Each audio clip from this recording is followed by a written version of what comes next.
Welcome back to the Diamond H. Marty here. Today's video is video number 1 of a maintenance series, and today we're going to change the coolant in my T474. It's a little past 300 hours. It's been over 2 years. TYM recommends changing the coolant every 2 years, and after just for a little explanation, the video part didn't go as like I had planned. So let me do a little bit of short explanation. The process is basically draining the coolant. I'm not only changing coolant, I'm changing types and colors than what's originally came in my tractor.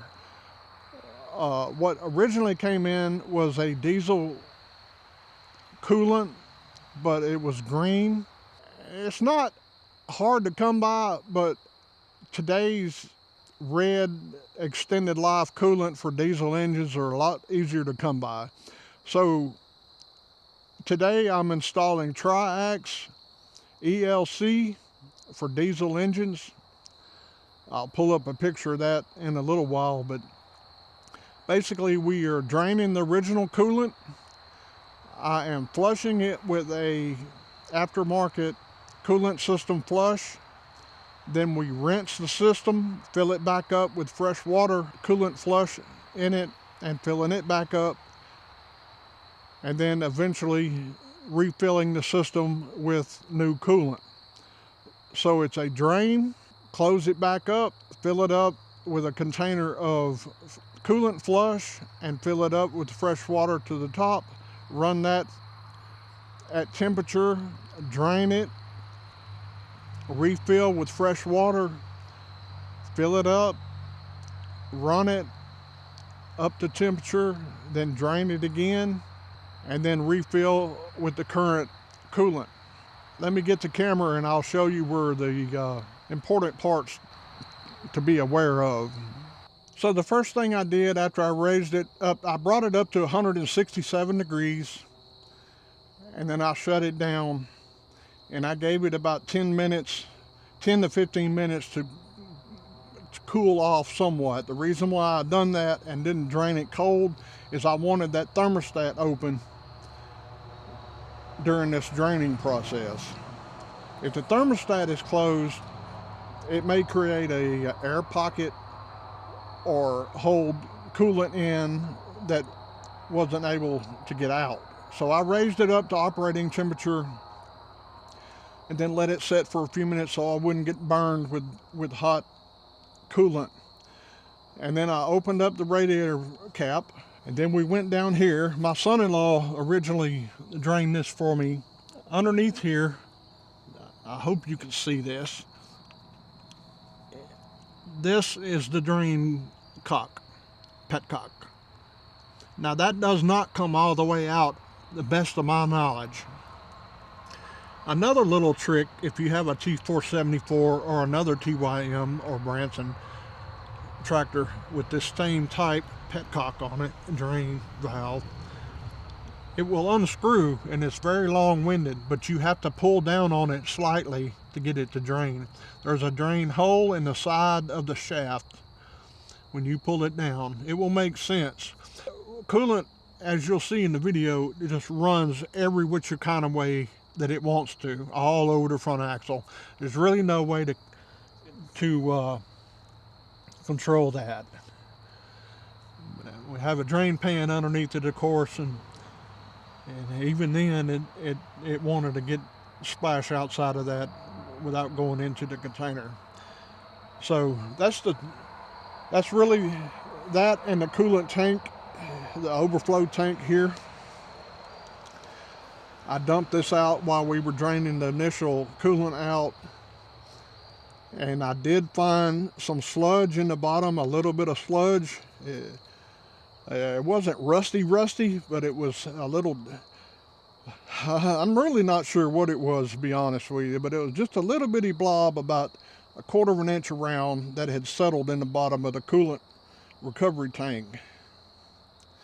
So I dumped it out. I ended up cleaning my little coolant tank out so that would be completely clean inside. Then I reinstalled it. So we drained the original coolant.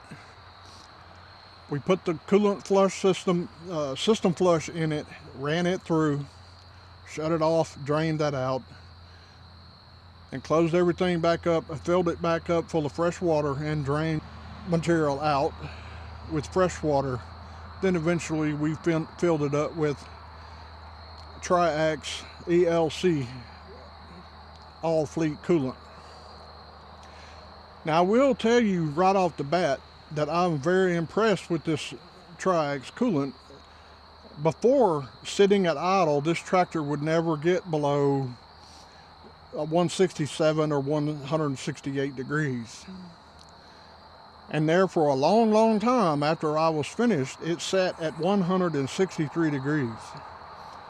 It would bump up to 164, 165, and come right back down 163. So that's pretty impressive for a 5-degree drop at idle.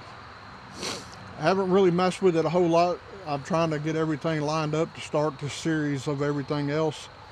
The next in the series will be the front axle or the engine oil and filter. Hadn't decided yet which. So enjoy the video and thanks for watching.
What I was trying to do in this scene was show you that it was sitting at 163 degrees Fahrenheit. That didn't show up on the camera. Thanks for watching my video, and it doesn't cost anything to subscribe, so please subscribe to my channel if you like my content. Thanks again.